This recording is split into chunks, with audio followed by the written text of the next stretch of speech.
The Arizona desert stretched endlessly beyond the windows of the Copper Ridge Mining Company's main office, its red earth scarred by decades of extraction. Inside, 12-year-old Ayanna swept the floors with mechanical precision, her small hands gripping the worn broom handle as conversations flowed around her in English, a language that had replaced her native Apache tongue through years of forced assimilation. "That Apache girl, she's quick with the cleaning," remarked Thomas Hartwell, the mine's operations manager, barely glancing in her direction. "Quiet, too. Good thing. Don't need any of that savage noise around here." Ayanna's jaw tightened imperceptibly, but she continued sweeping, collecting dust and debris from expensive leather boots that had walked across land her ancestors had called home for generations. The Copper Ridge Mine sat on what had once been part of the San Carlos Apache Reservation, before legal purchases and government pressure had transferred ownership to Hartwell Mining Corporation. "She understands more than she lets on," warned Margaret Hartwell, Thomas's wife, adjusting her pearl necklace as she watched Ayanna work. "I've seen her eyes when we talk business. Too smart for her own good, if you ask me." The truth was, Ayanna understood everything. Every contract discussion, every financial report, every strategy meeting she overheard while invisibly maintaining their world. She absorbed information like the desert absorbed rare rainfall, completely and with purpose. Her guardian, Mrs. Elena Rodriguez, had taken her in after her grandmother's death, providing work at the Hartwell estate and mine offices. Elena, a Mexican-American woman who had married into local society, genuinely cared for Ayanna but believed assimilation was survival. "Mija," Elena would say in Spanish, "you must learn their ways. Your Apache blood makes you strong, but their world makes the rules." At the reservation school, Ayanna excelled despite, or perhaps because of, the systematic attempts to erase her cultural identity. She devoured books on geology, business, and law, understanding instinctively that knowledge was the only weapon that couldn't be taken from her. One evening, as autumn painted the desert in deeper shades of red and gold, Ayanna overheard a conversation that would change everything. Thomas Hartwell was meeting with his financial advisor in the main office, unaware that she was cleaning the adjacent conference room. "The copper deposits are nearly exhausted," the advisor was saying, "but our geological surveys show significant lithium deposits beneath the southeastern section. If we can acquire the remaining tribal lands—" "Those savages don't know what they're sitting on," Hartwell interrupted. "With the right pressure, we can get that land for pennies on the dollar." Ayanna's hands stilled on the cleaning cloth. Lithium, the mineral that powered the modern world's batteries, from phones to electric vehicles. She had read about it in her geology textbooks, understanding its increasing value in a world moving toward renewable energy. That night, she sat in her small room above Elena's garage, staring at the stars her grandmother had taught her to read. The constellation her people called the Great Bear seemed to pulse with ancestral wisdom, and she made a decision that would define her life's trajectory. She would learn, she would grow, she would return. The next morning, Ayanna approached her work with new purpose. Every conversation became intelligence gathering, every menial task an opportunity to understand the mechanics of power. She began requesting additional hours, volunteering for tasks that would give her access to filing cabinets and executive offices. "Good," Thomas nodded approvingly when Elena mentioned Ayanna's increased availability. "The girl's learning her place. That's the key to a successful arrangement." But Ayanna wasn't learning her place. She was learning theirs. Every financial statement, every contract, every geological report became part of an education they were unknowingly providing. She memorized property deeds, studied mineral rights laws, and began understanding the complex web of corporate structures that had systematically dispossessed her people. Winter settled over the desert, bringing sharp, clear nights and cold mornings that painted frost on the sagebrush. Ayana continued her dual existence, the invisible servant by day, the determined student by night. She saved every penny of her wages, understanding that her education would require more than just books. The chapter closes with Ayana standing in the mine's main office after hours, holding a geological survey that detailed the lithium deposits. The moonlight streaming through the windows illuminated her face, revealing not the submissive child the Hartwells saw, but a young woman with the calculating eyes of someone who had learned to see opportunity where others saw only exploitation. Outside, the desert wind carried the whispers of her ancestors, and for the first time in years, Ayana smiled with genuine hope. The game was just beginning. 5 years had passed since that pivotal night when Ayana discovered the lithium surveys.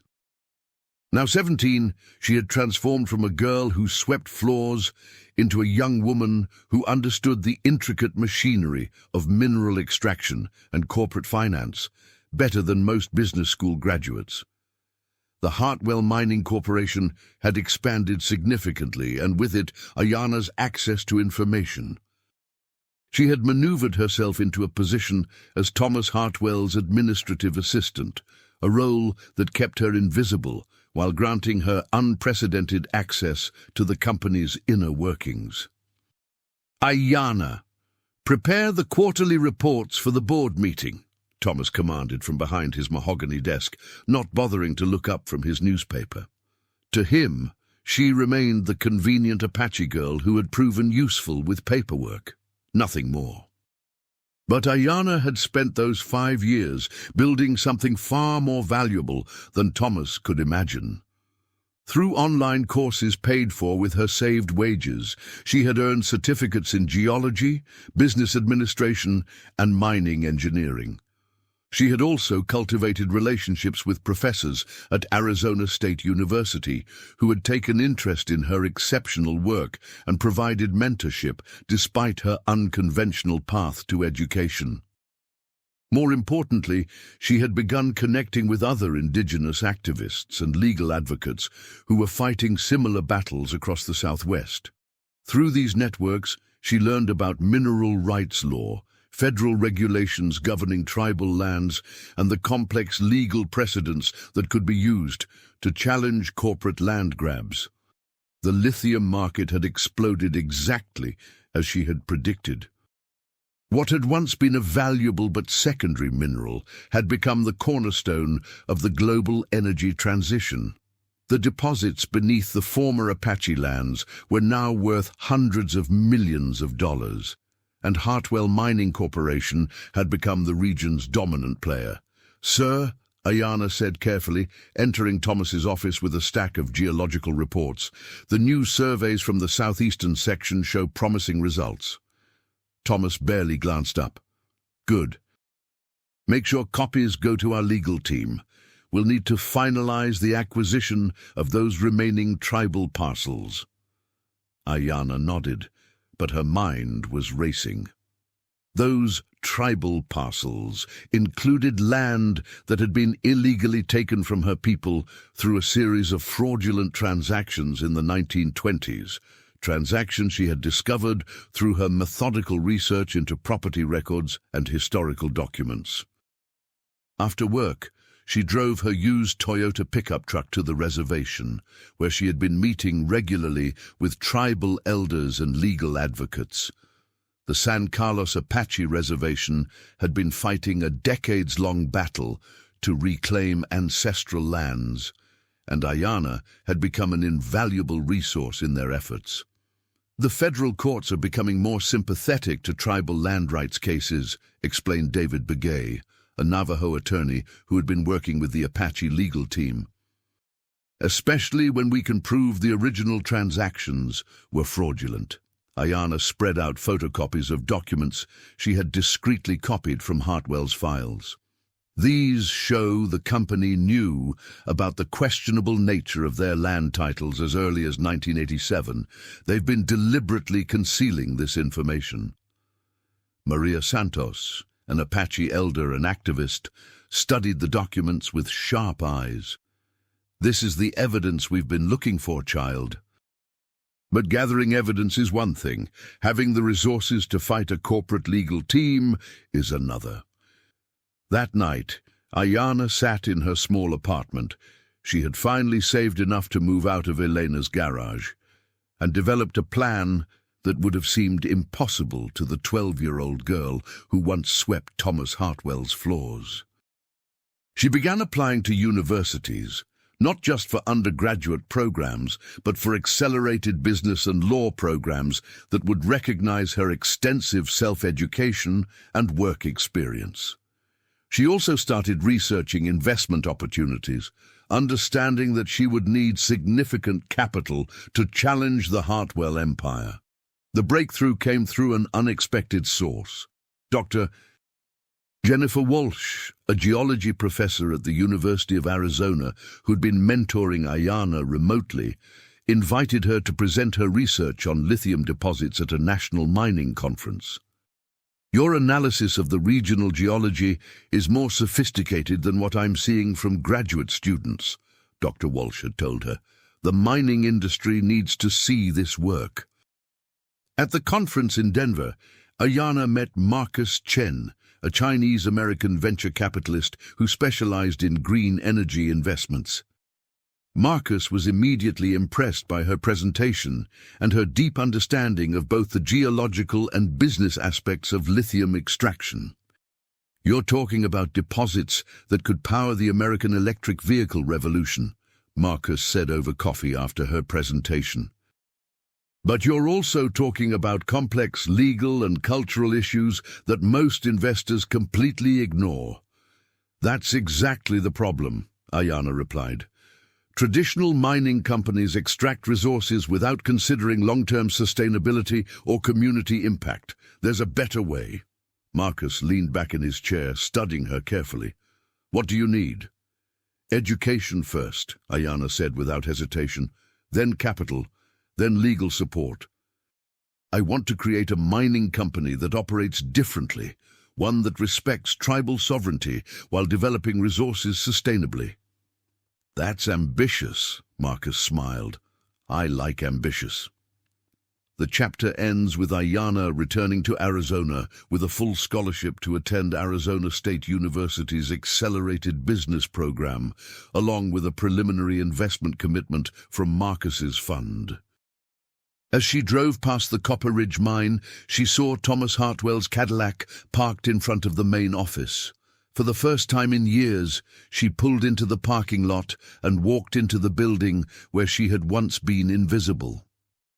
Thomas looked up from his desk, surprised to see her dressed in a business suit instead of her usual work clothes. "Ayana, what are you doing here?" "I'm giving my notice, Mr. Hartwell," she said, placing a formal resignation letter on his desk. "I've been accepted to university," Thomas laughed dismissively. "University? Girl, you're throwing away steady work for some fantasy. You'll be back." Ayana met his gaze steadily. "Yes, sir, I will be back." As she walked out of the office, she could feel the weight of her ancestors' spirits walking beside her. The invisible girl was becoming visible, and the real game was about to begin. 8 years had passed since Ayana walked out of Thomas Hartwell's office. She had completed her undergraduate degree in geological engineering at Arizona State University in just 3 years, followed by an MBA from Stanford, where she had specialized in sustainable resource development and corporate law. Now 25, Ayana had transformed herself into exactly what the mining industry hadn't expected, a Native American woman who understood their business better than they understood it themselves.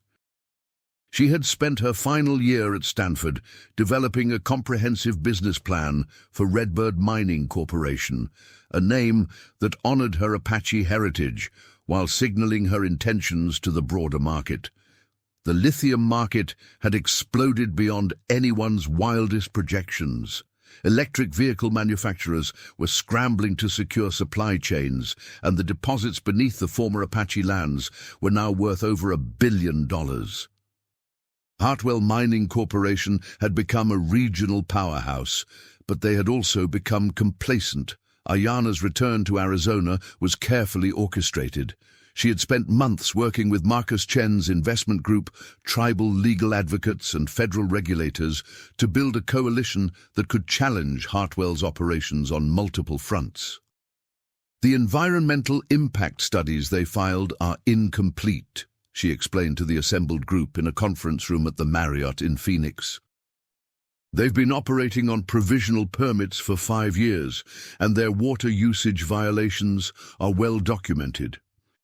David B. Gay, now a federal judge, reviewed the legal documents spread across the conference table. The land rights case is stronger than we anticipated.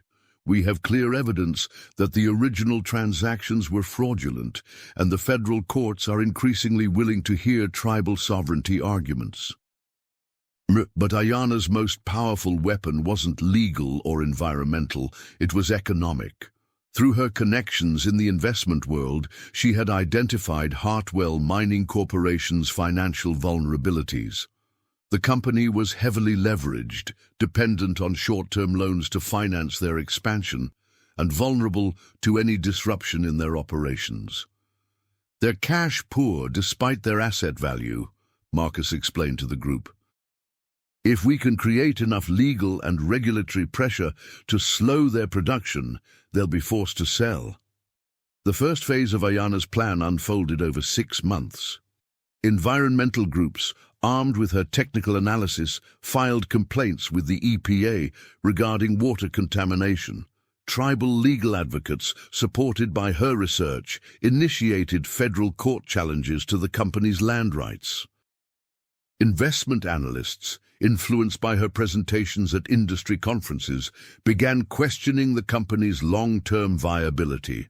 Thomas Hartwell, now in his 60s, found himself fighting fires on multiple fronts. The confident man who had once dismissed Ayana as that Apache girl was struggling to understand how his empire had suddenly become so vulnerable. "Sir, we need to address the water usage violations," his current assistant advised during a particularly stressful board meeting. "The EPA is threatening to suspend our permits. And the tribal lawsuit is gaining traction," added his legal counsel. "The federal judge seems sympathetic to their land rights claims." Thomas slammed his fist on the conference table.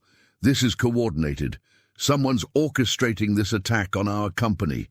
He was right, of course, but he had no idea who. The second phase began when Ayana finally revealed herself. She requested a meeting with Thomas, introducing herself as a representative of Redbird Mining Corporation, which was interested in acquiring some of Hartwell's assets. Thomas agreed to the meeting, assuming he would be dealing with another corporate acquisition attempt.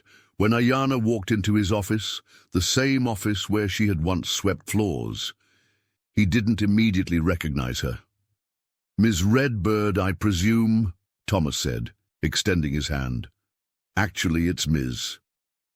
Ayana Redbird," she corrected, accepting his handshake, "though you might remember me as just Ayana."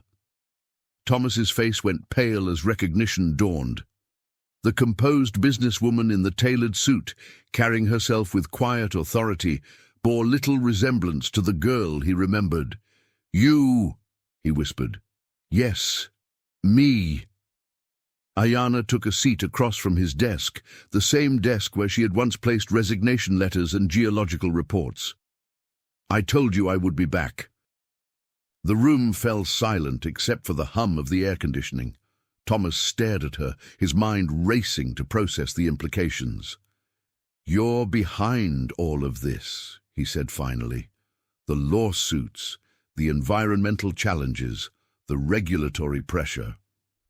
"I'm behind all of it," Ayana confirmed calmly. "Your company is built on stolen land, Mr. Hartwell.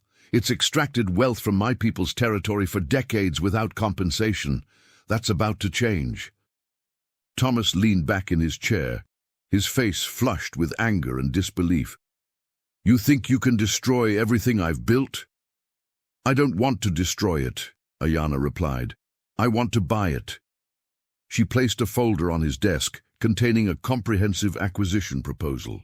Redbird Mining Corporation is prepared to purchase Hartwell Mining's primary assets for fair market value. Your shareholders will receive a reasonable return, your employees will keep their jobs, and the operations will continue under new management. Thomas opened the folder, his hands trembling slightly as he read the financial projections and legal documentation. The offer was substantial, more than fair market value actually, but it represented the complete transfer of control over his life's work. "This is impossible," he muttered. "You're nobody. You're that Apache girl who used to clean our floors." "I'm the Apache woman who learned your business better than you know it yourself," Ayana corrected. "I'm the person who understands that sustainable mining can be more profitable than exploitation. I'm the future of this industry, Mr. Hartwell." The chapter ends with Thomas staring at the acquisition proposal, while Ayana stood to leave. At the door, she turned back to face him. "You have 30 days to consider the offer," she said. "After that, the legal challenges will intensify and the financial pressure will become unsustainable. You can sell to me now or watch your company collapse and sell to me later for significantly less." As she walked out of the office, Thomas called after her, "Why are you doing this?" Ayana paused, her hand on the door handle. "Because you taught me that power is the only thing that matters in your world. I learned that lesson well." Outside, the Arizona desert stretched toward the horizon, its red earth no longer scarred by extraction, but promising renewal. The invisible girl had become the most powerful person in the room, and the real transformation was just beginning. 6 months after their confrontation, Thomas Hartwell signed the acquisition papers in the same office where Ayana had once been invisible. The irony wasn't lost on either of them. She now sat behind the mahogany desk where he had once dismissed her as that Apache girl. The transition had been swift but thorough. Faced with mounting legal challenges, regulatory scrutiny, and a coordinated campaign that had effectively frozen their operations, Hartwell Mining Corporation's board of directors had unanimously approved the sale to Redbird Mining Corporation. The final price was $1. $2 billion, making it one of the largest indigenous-led corporate acquisitions in American history. "The paperwork is complete," announced David Begay, who had overseen the legal aspects of the acquisition. "Redbird Mining Corporation now owns full mineral rights to 47,000 acres of land, including the primary lithium deposits." Ayana nodded, signing the final documents with the Mont Blanc pen her grandmother had given her before she died, the only possession she had kept from her childhood on the reservation. The symbolism wasn't lost on anyone in the room. Thomas looked defeated as he gathered his personal belongings. At 64, he was wealthy enough to retire comfortably, but the loss of his life's work was clearly devastating. "I still don't understand how you did it," he said quietly as he packed his last box. "I learned from the best," Ayana replied without malice. "You taught me that information is power, that understanding the system gives you control over it. I just applied those lessons more systematically than you did." Thomas paused in his packing. "What are you going to do with it? With everything I built?" "I'm going to make it better," Ayana said simply. "I'm going to show the world that resource extraction can be profitable without being destructive, that indigenous knowledge can enhance rather than conflict with modern business practices." The transformation of Redbird Mining Corporation began immediately. Ayana's first major decision was to establish a profit-sharing agreement with the San Carlos Apache tribe. ensuring that the community would receive 15% of all mining revenues in perpetuity. She also implemented the most comprehensive environmental protection program in the industry, using traditional Apache land management practices alongside cutting-edge technology. "We're not just mining lithium," she explained to the assembled workforce during her first company meeting. "We're creating a model for how the 21st century economy can work with indigenous communities rather than against them." The workforce, initially skeptical of the young Native American woman who had replaced their longtime boss, gradually embraced her vision. She had retained all existing employees, actually increasing wages and benefits while investing heavily in new technology that made the work safer and more efficient. Marcus Chen, now serving as chairman of Redbird's board of directors, watched the transformation with admiration. "You're not just running a mining company," he told Ayana during one of their quarterly reviews. "You're building a new paradigm." The success was immediate and dramatic. Within the first year, Redbird Mining Corporation had become the most profitable lithium extraction company in North America. Environmental groups that had once opposed mining operations now held up Redbird as an example of sustainable resource development. Business schools began studying Ayana's model as a case study in indigenous business leadership. But perhaps the most significant change was cultural. Ayana had insisted that all company communications be available in Apache as well as English and Spanish. She had established a cultural education program that helped non-native employees understand the history and significance of the land they worked on. She had also created internship programs that brought young people from the reservation into the mining industry, providing career paths that had never existed before. "This is what reconciliation looks like," said Maria Santos, the Apache elder who had supported Ayana's journey from the beginning. "Not just acknowledgement of past wrongs, but active participation in building a better future." Ayana quickly gained industry recognition, earning a spot on Fortune's 40 Under 40 and speaking at the World Economic Forum. Despite a professorship offer from Harvard, she stayed focused on her company, Redbird, and its mission. Her greatest pride came not from accolades, but from the transformation of her Apache community, new schools, healthcare, and growing youth leadership. In an interview marking Redbird's 3rd anniversary, Ayana emphasized her values: environmental respect, community partnership, and sustainable growth. Her facility blended into the desert, powered by solar energy and mindful of ecological impact. Looking out at her homeland, now connected by opportunity, she reflected on how far they had come. A message from her elderly guardian reminded her that legacy, not fame, was her true achievement. Ayana, once an invisible girl sweeping office floors, rose to become a powerful leader who chose transformation over revenge. Guided by her ancestors and a vision of justice, she helped reshape a system to serve everyone, not just the privileged. The former seat of power became the headquarters of a new kind of corporation, one where profit and principle coexisted and indigenous wisdom worked hand in hand with modern business. The desert, once scarred by exploitation, was now a symbol of renewal and respect, pointing toward a sustainable, inclusive future for all.